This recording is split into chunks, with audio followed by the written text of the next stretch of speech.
The following is a presentation of the Eagles Sports Network. Hi everybody, Mark Mausner here of the Eagles Sports Network, and alongside me, Carson-Newman swim head coach Jordan Taylor. And Coach, today we'll talk about the schedule for this upcoming campaign, and first and foremost, we'll talk about last year's conclusion before we talk about this year, where you had 8 individual swimmers head to the NCAA tournament, and you had 14 total Carson-Newman Eagles.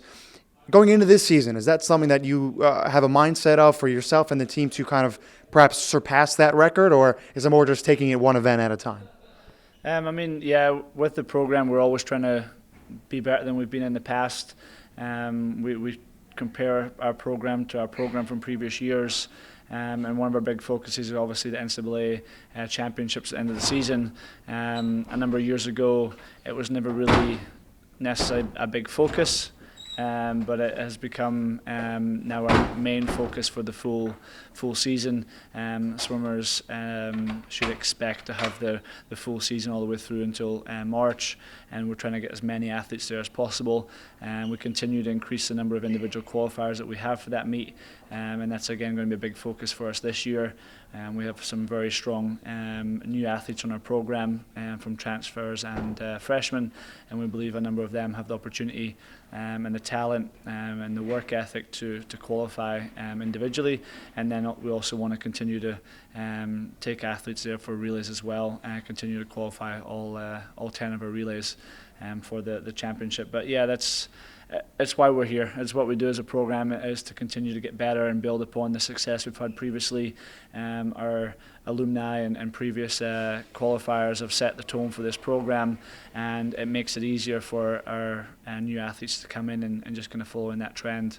We've got a long way to go, but we're expecting to finish with a strong NCAA appearance in March.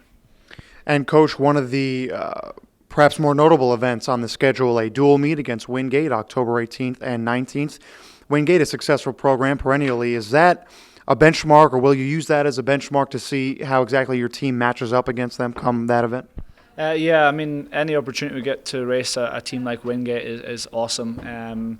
One of the big focuses last year and coming to this year was to make our schedule as hard as possible so that we're expected to step up and race fast week in, week out, and adding Wingate last year was a big part of that, and the fact we're getting a chance to race them again very early this season, and we'll actually match up against them a few times this year. It's great. It's great for both programs. They've been a nationally ranked program year in, year out for years. They've won our conference. They've had a lot of national champions on their program, so they'll be a good measuring stick for us. Last year they came here and we managed to narrowly beat them, which was awesome. We're going on to their home turf this time. I imagine they'll be looking for revenge, but it's just a great meet because we're very evenly matched, and I think that we'll learn a lot about our program at that meet, and then we can kind of make some adjustments as we move forward.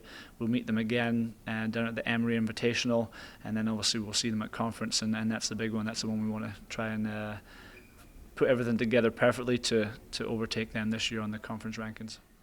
And last question for you, Coach. You also have the Tennessee Invitational on the schedule. How big is it for your swimmers to go up against Division I competition, knowing they can be shoulder to shoulder with those D1 athletes?